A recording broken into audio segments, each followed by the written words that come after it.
आज आपण लाल मिरची तयार करू शेंगदाण्याची। बघा मी एक वाटीभर शेंगदाणे घेतले, अर्धी वाटी लसूण, पाऊण वाटी लाल मिरची पावडर आणि 1 चमचा मीठ। आता हे सगळं साहित्य मिक्सरमध्ये दळून घेऊ। हां, एक सांगायचं आहे तुम्हाला, शेंगदाणे मस्त भाजून घ्यायची खरपूस होईपर्यंत, छान लागते चटणी। चला तर मग आपण आता चटणी मिक्सरच्या भांड्यात मिक्सरमध्ये वाटून घेऊ।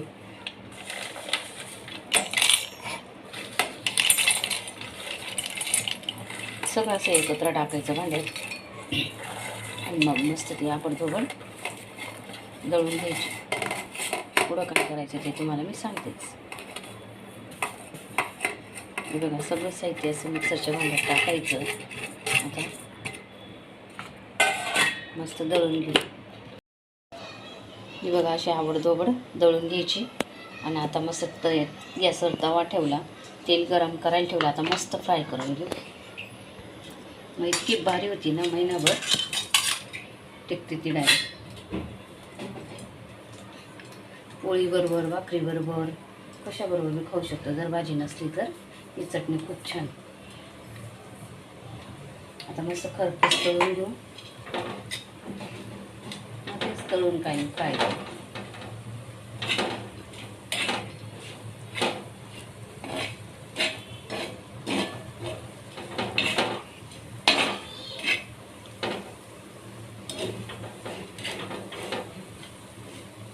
ही चटणी करेक्ट महिनाभर टिकते। फ्रीजमध्ये ठेवा किंवा वरती ठेवा, काचेच्या बरणीत भरून ठेवायची।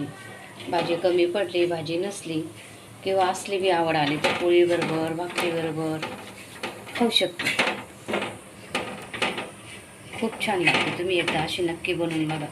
बघा तुम्हाला सुद्धा आवडेल। शक्यतोवर गावठी लसूण पाहिजे, खूप छान लागते। तर मी गावठीच लसूण घेतलेला होता, तो टाकला आणि इतका छान वास सुटला आहे ना, काय सांगू तुम्हाला।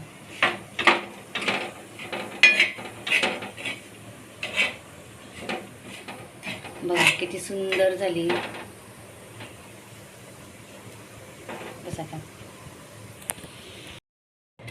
अशी चटणी तुम्ही नक्की करून बघा, खूप छान होती आणि खायला बी एकदम छान लागते। चला मग करून बघा।